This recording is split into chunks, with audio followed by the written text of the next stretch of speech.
Okay, let's continue, please, looking at the 7 seals. We're up to the 6th seal. The 6th seal in Revelation. And we'll read it. Verse 12, and I looked, and when he broke the 6th seal, there was a great earthquake, and the sun became black as sackcloth made of hair, and the whole moon became like blood. And the stars of the sky fell to earth as a fig tree casts its unripe figs when shaken by a great wind. And the sky was split asunder like a scroll when it is rolled up, and every mountain and island were moved out of their place. And the kings of the earth, and the great men, and the commanders, and the rich and strong, and every slave and free man, hid themselves in the caves and among the rocks of the mountains, fallout shelters. And they said to the mountains and the rocks, fall on us and hide us from the presence of him who sits on the throne and from the wrath of the Lamb. For the great day of their wrath has come, and who is able to stand? Now is the sign in the sky. Okay. This one is utter terror. Not terrorism, terror. The party is over and they know it. Is the rapture a secret? Yes, because we don't know when it is going to happen. When it happens, will it still be a secret? What happened to these guys? No, they will know what happened to these guys. The rapture is only a secret in the sense we don't know when it is. Once it happens, it's not like this Tim LaHaye stuff. Business as usual, I think they can go on. It's not going to be like that.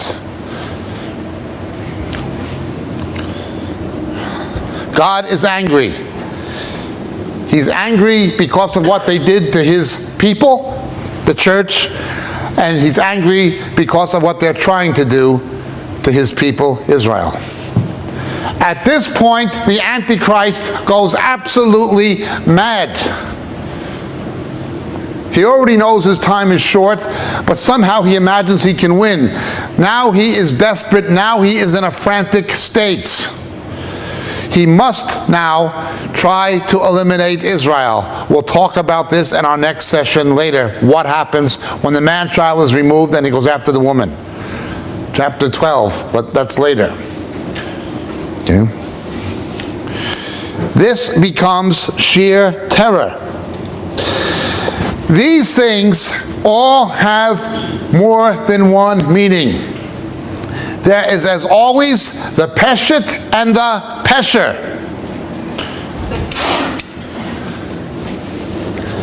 Abraham's descendants are like the stars of heaven.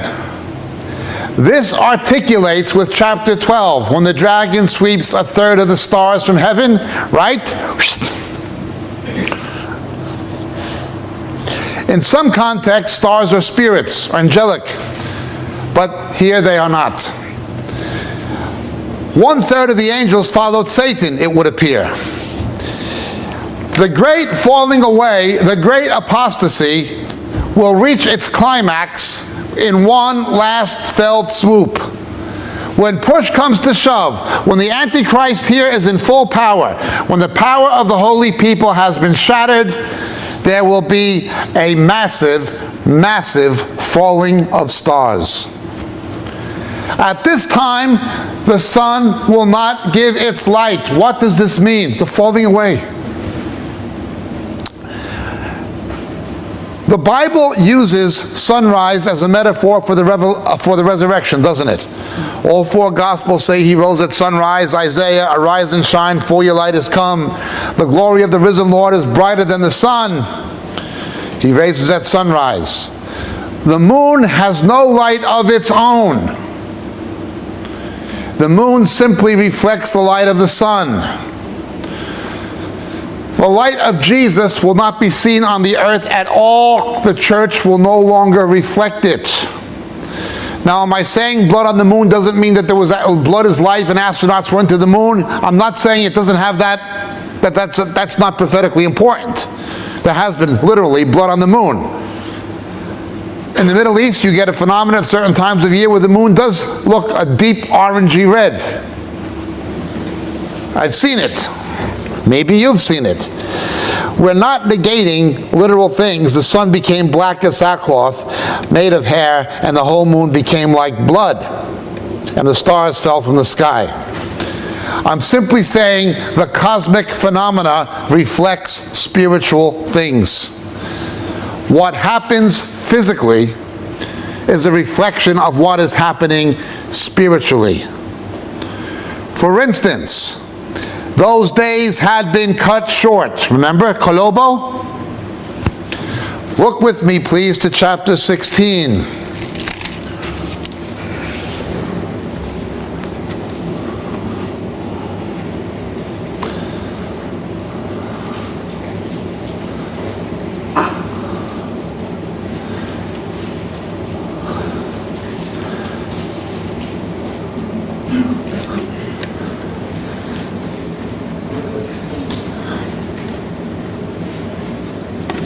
These become the bowl judgments. When these days are cut short, incredible things begin to happen very, very quickly. A wholesale destruction of the environment as we know it. This is the time of God's wrath. And these nations at this point begin to assemble in the Valley of Armageddon in verse 16 to try to get rid of Israel. Satan failed to get rid of the church, but now he's going to try to get rid of Israel. This is what we see in chapter 12, and it's what we see in chapter 16, verse 16. Okay? Now something else happens. There are 3 times in the Bible where God interferes with time at least. Okay? When Joshua holds the sun still. When Jesus was crucified, fulfilling the prophecy of Amos 8. It was dark at noon. Couldn't have been an eclipse because it was Passover. Opposite phase of the lunar cycle. 3rd time is when the day goes from 24 to 16 hours in Revelation. That cutting short of the day, a physical event, is emblematic of what is happening spiritually, of the amputation. Okay? Time is cut short. But the skies are rolled up like a scroll. Remember, Kairos and Chronos. In eternity, there is no Kairos. All time depends on planetary motion. This idea of the Uranus in Greek, of the Shemaim in Hebrew, being rolled up like a scroll, what does that mean? Eternity comes into meeting with earth. Paul went to the 3rd heaven, remember? The Greeks, well, different myths, but some of them had up to 7 heavens. But there are 3 in the New Testament, 3 heavens. The first is the atmosphere of the earth. That's the 1st heaven, our sky. The 2nd heaven is outer space, where the planets and so forth and other galaxies and solar systems are. That's the 2nd heaven. The 3rd heaven is eternity. Okay? The 2nd heaven is the basis for time.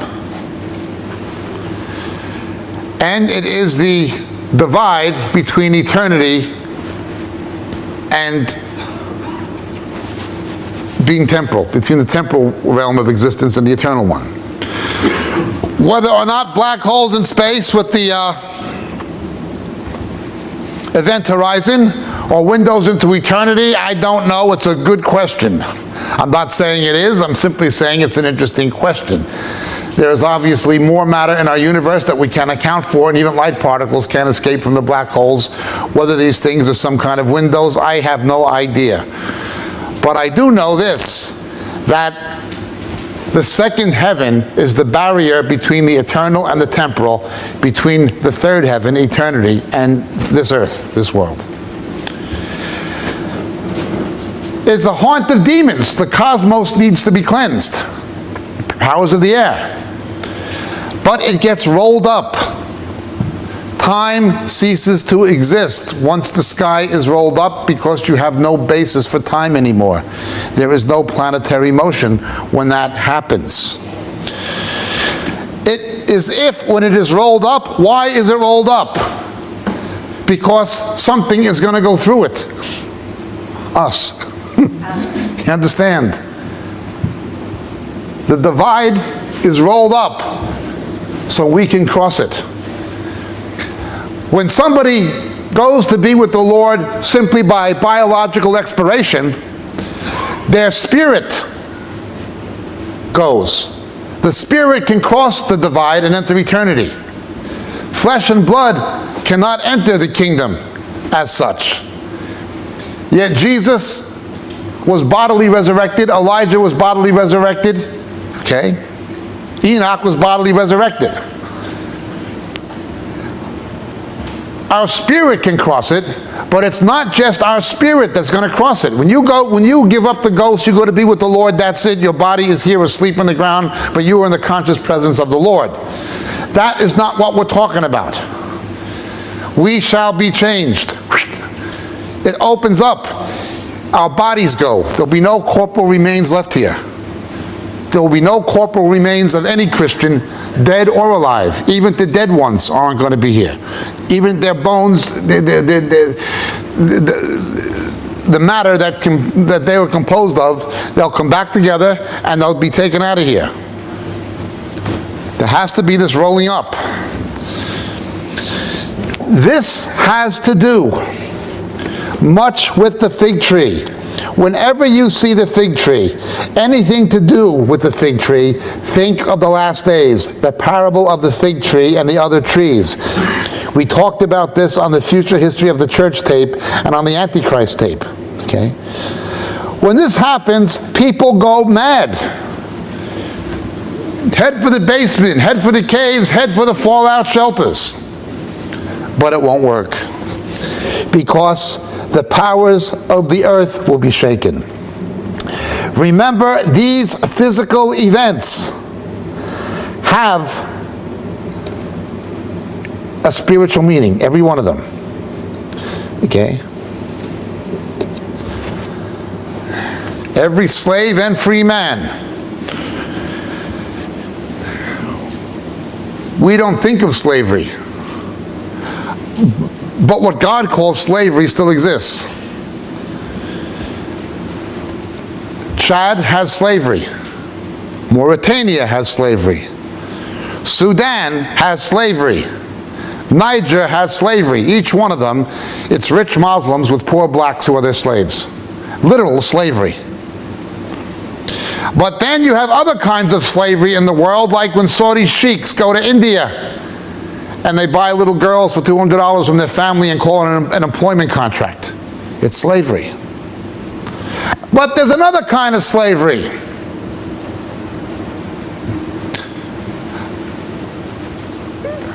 It is called APR.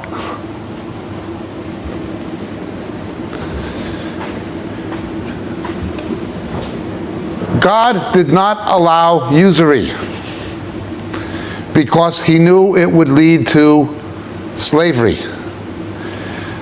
God did not allow for the permanent expropriation of property from families as delineated by Joshua.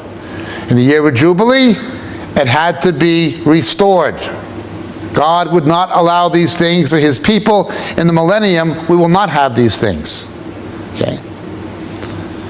But you bring about slavery by economic means, as it happened in the book of Amos.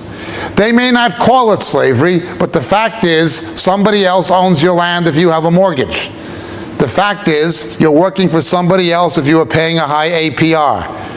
If you are trying to balance your future on credit, you're working for somebody else. There is a credit balloon globally. We're talking now of trillions and trillions of dollars. Now, much of this is private debt. A fair amount is corporate debt, And a huge amount is government debt. But where does governments get the money to service the interest on their debt? From their people. Now, we don't think of it in the Western world yet. You remember Ceausescu in Romania? You had to have 5 children because he needed this much of a workforce to increase GNP to pay his debt. He lived salubriously. The people were virtual slaves, kept in line by the Securitata. It was slavery. The Iron Curtain was slavery. This becomes global. Now, how did this kind of slavery come about? It came about through people talking about social enterprises. It came about through people talking about Marxist principles. What is the first principle of Marxism? Man is God.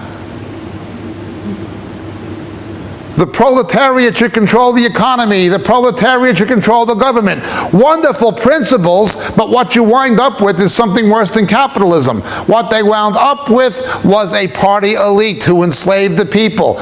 As far as the Soviets were concerned, those people were simply their serfs. They're slaves.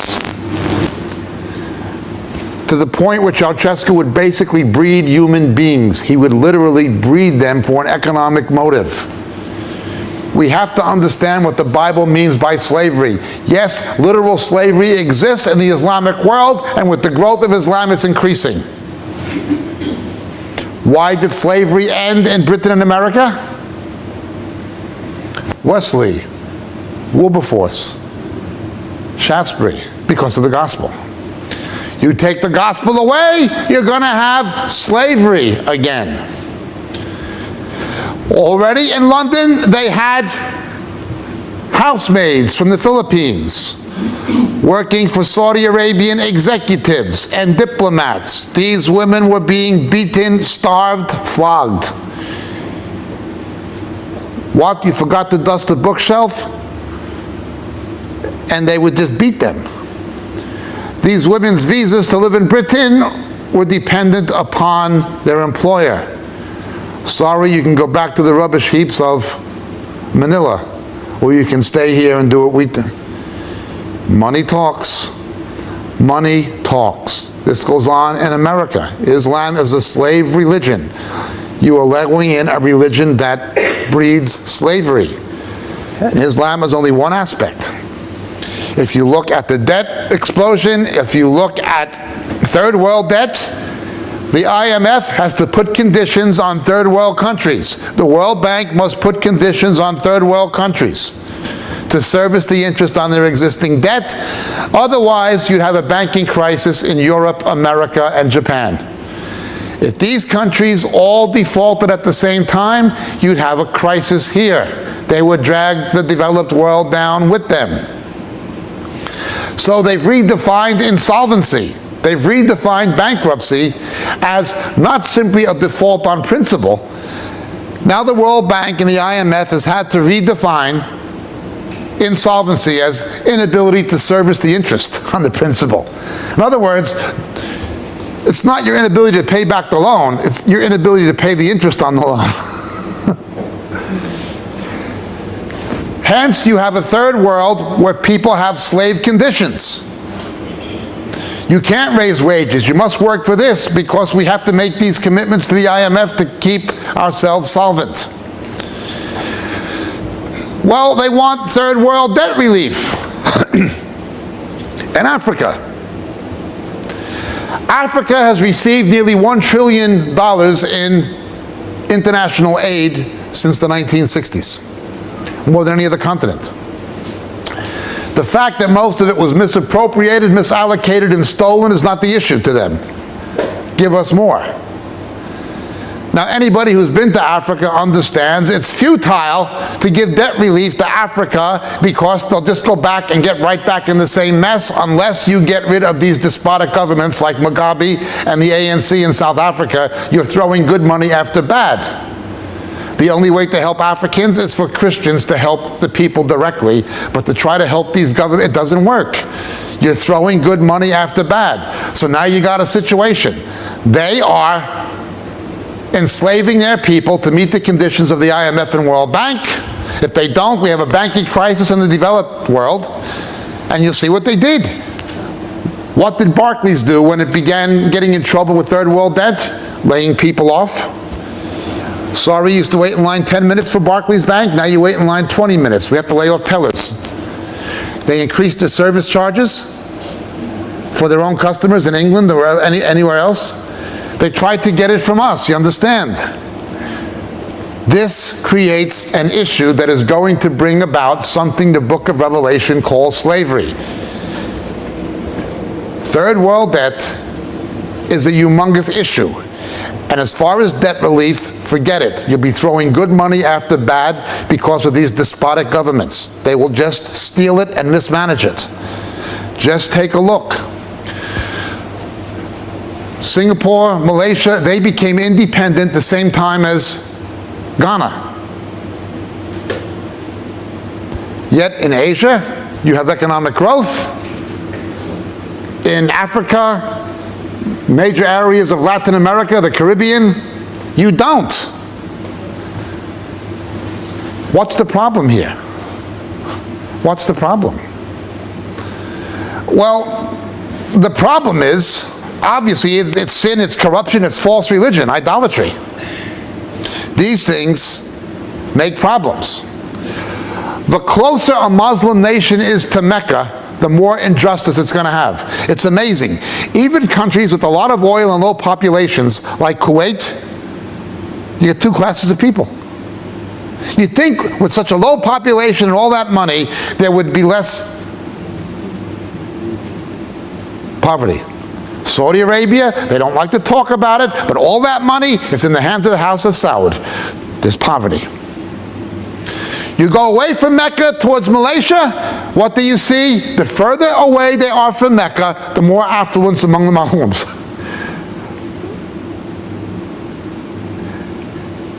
Chinese business community makes Malaysia a prosperous country. False religion brings poverty. Now, the money preachers have corrupted this for their own purpose. But in the last days, in the book of Revelation, this whole thing that is already coming to a climax now, the issue of third world debt, the issue of first world debt, the issue of personal debt. It not only comes to a climax, it explodes, where you basically have an institutionalized practice of de facto slavery. It doesn't matter what they call it.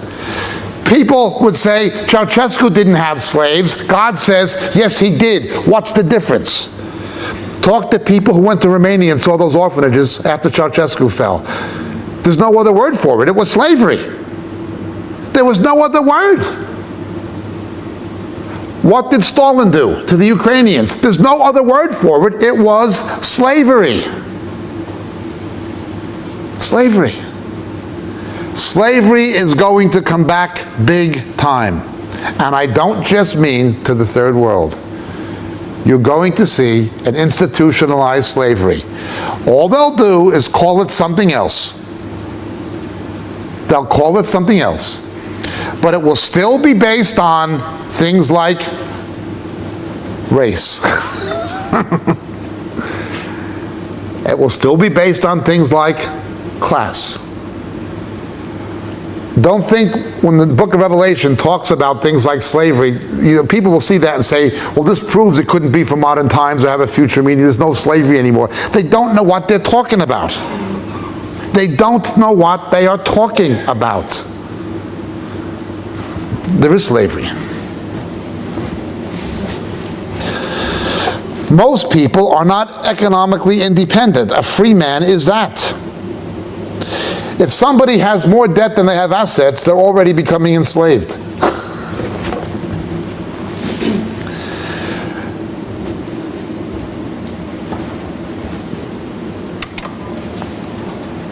So this issue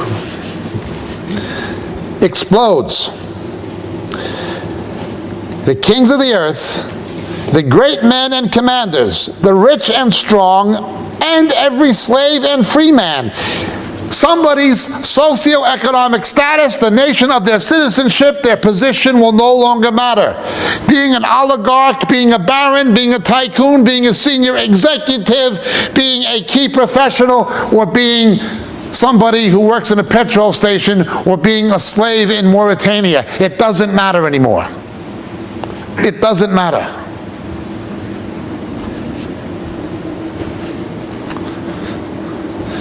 Can't take it with you unless you give it to Jesus when you're alive.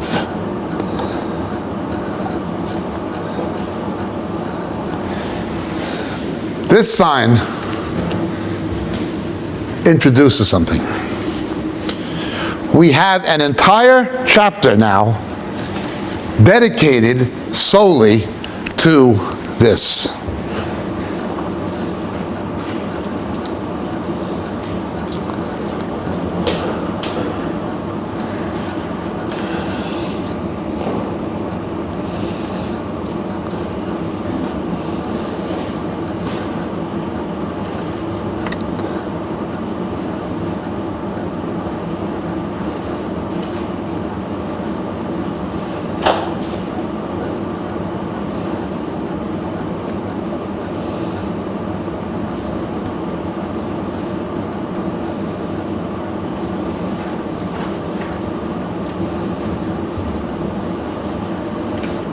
It is chapter 7, the interlude.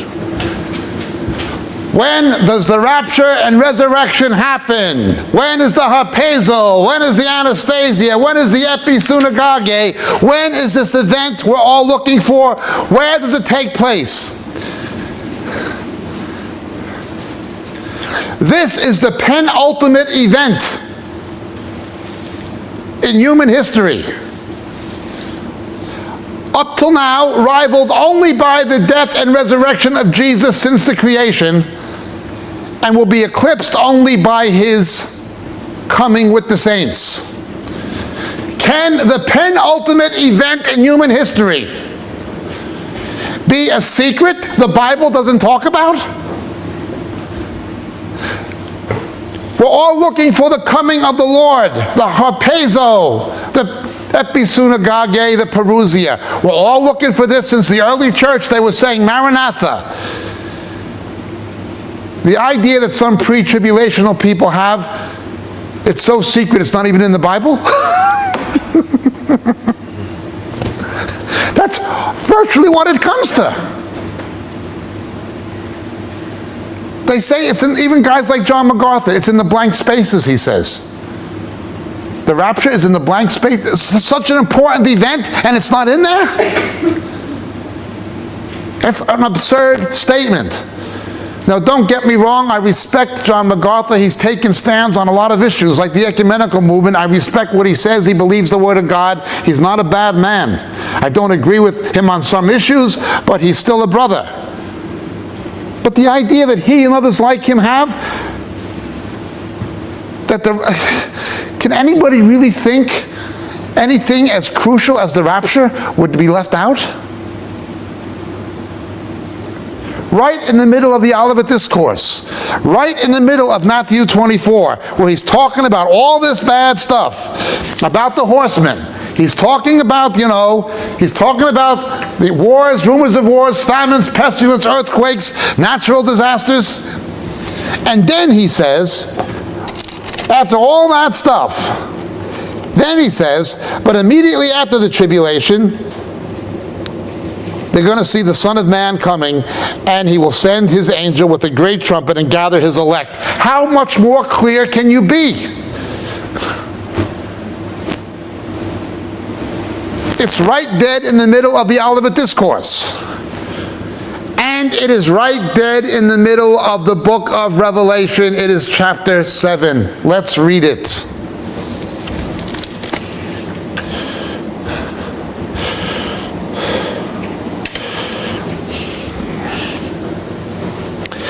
After this, after the sixth seal, I saw 4 angels standing at the 4 corners of the earth, holding back the 4 winds of the earth, so that no wind should blow on the earth or on the sea or any tree. Remembering the Greek word there is also a word for spirit, pneuma, Hebrew ruach.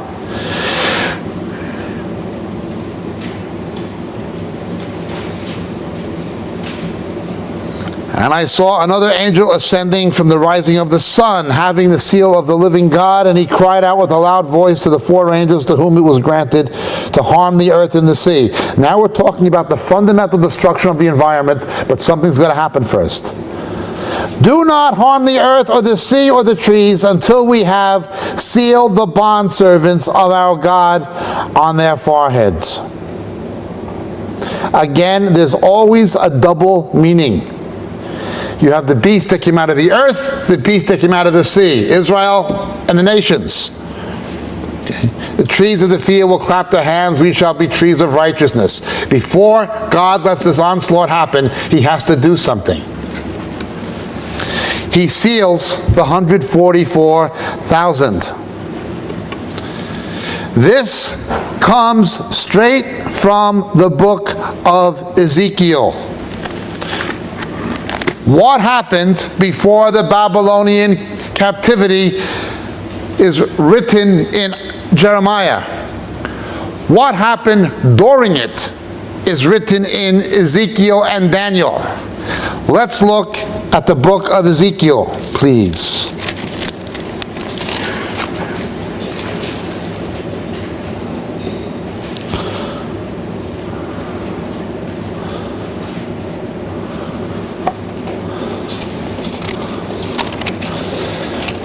In Ezekiel 8 and 9, we did a tape on it called Greater Abominations. All of these abominations were happening in the temple. They were happening in God's house. And God kept telling, or Ezekiel was repeatedly told, yet greater abominations than these will you see, yet greater abominations than these you will see, yet greater abominations than these you will see. It kept getting worse and worse and worse. Did anyone hear the tape I did, Greater Abominations? Yeah, it just kept getting worse and worse and worse. It's the same in the church. Remember, the New Testament calls the church the temple 7 times.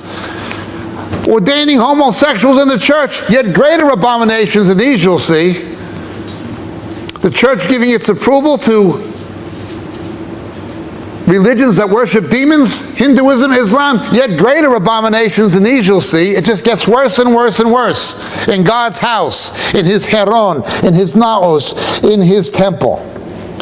However, in chapter 9, verse 4, the Lord said to him, go through the midst of the city, even through the midst of Jerusalem, and put a mark on the foreheads of the men who sigh and groan over the abominations which are being committed in the midst. Now, on the tape, greater abominations than these, I should really refilm it. I think we should have Darren film it if we can ask him to. It was the letter Tav. The Hebrew letter Tav. But if you look at ancient manuscripts, in Qumran, you see that Tav was not always written like this. It was written like this in its most ancient form.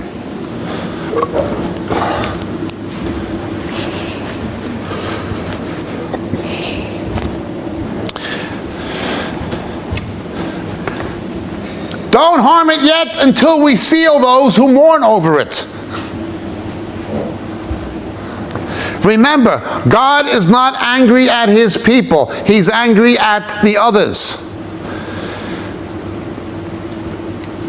Those who see the state of the church, who see the ordination of homosexuals, who see the ecumenical movement, who see the purpose-driven, and they mourn, they grieve over these abominations. God is not angry at such people. They may be persecuted by the enemy, but they will not experience the wrath of God. He's not appointed us for wrath. Now, this specifically, again, has something to do with the Jews, believing Jews. They are sealed. But now let's look. Notice there is no more seals in terms of the 7 seals until chapter 8.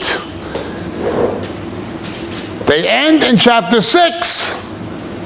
Chapter 8, the final one resumes when the trumpets are unleashed.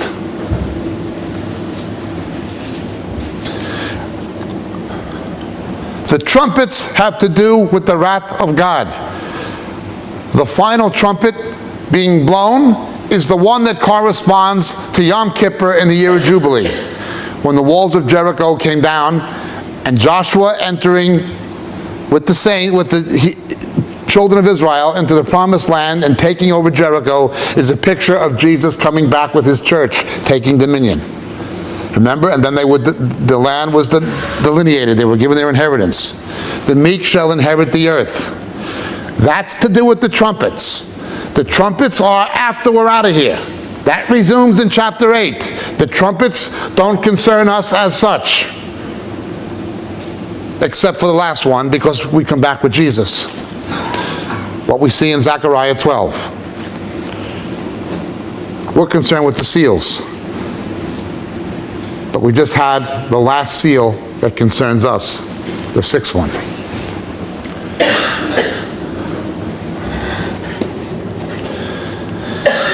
Verse 9, after these things, so there's a chronology.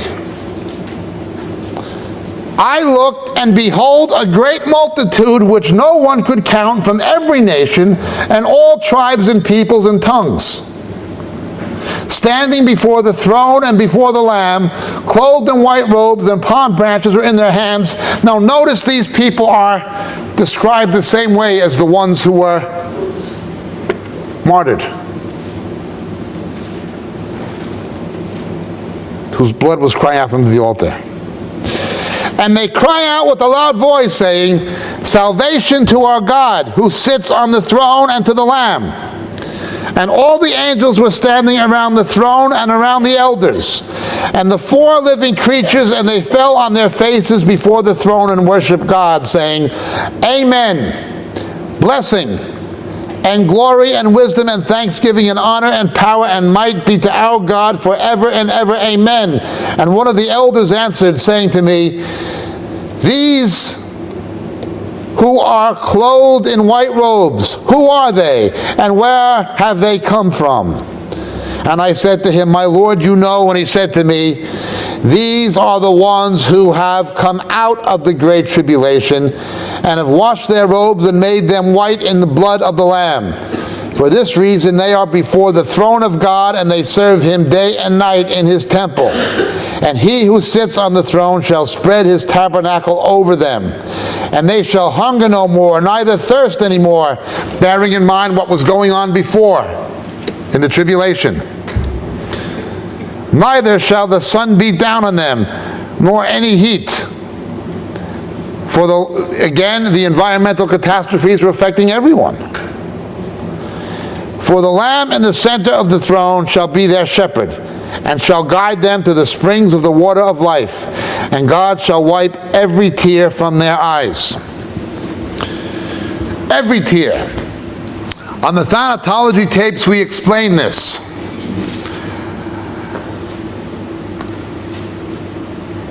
The thing that haunts most of us most is loved ones who died without knowing Jesus. The idea of us being in heaven and them being in hell. How can we deal with this? There is no annihilation. There is nothing in the Bible that supports annihilationism. But you can say that God can annihilate the memory of them.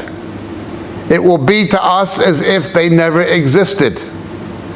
Unsaved loved ones who died, we will have no recollection of them as such. Not that they're annihilated, but any implications they have for us will simply not exist.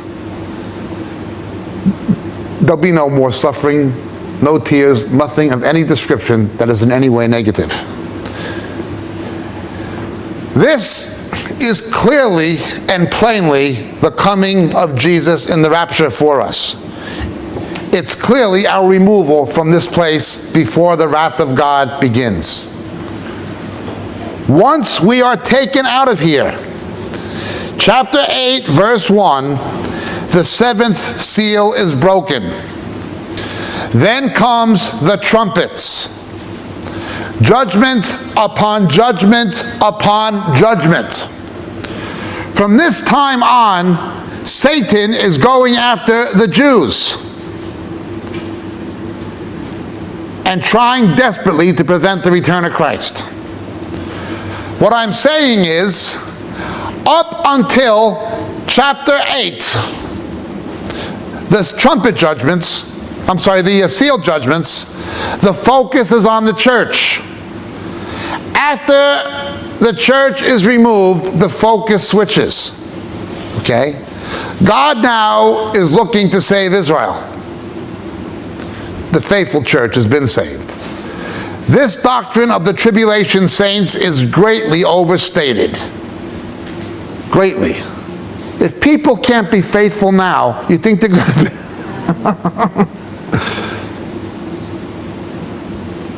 Love not the world, neither the things that are in the world. If they're not going to be faithful now, when you can't buy or sell with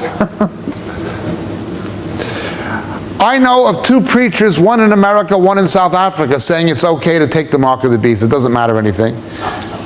The future, the book of Revelation has no future meaning. They're being taught this from the pulpit. They will believe it. I'm very concerned about this company, Veryship. I wrote the president a letter. Not that it did any good. I'm sure other Christians wrote him a letter. But we can even see technologically what's possible. The point being this: the number of the beast and the seal of the Lamb are mutually exclusive. For the ones who are going to be here, you will either have the seal of the Lamb or you will have the mark of the beast. It looks like the two are mutually exclusive. The focus becomes largely on the Jews. The time of the Gentiles is over. This idea of great revivals in the Revelation and the 144,000, what am I saying? I'm saying this. The book of Revelation says, when these judgments multiply, men still did not repent of their wicked deeds. Do you know what happened last week? The first day when the floods in Louisiana and Mississippi began to recede.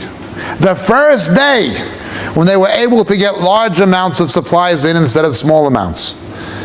In Bourbon Street in New Orleans and in Lafayette, Louisiana, two different places, they had the Southern Decadence Festival.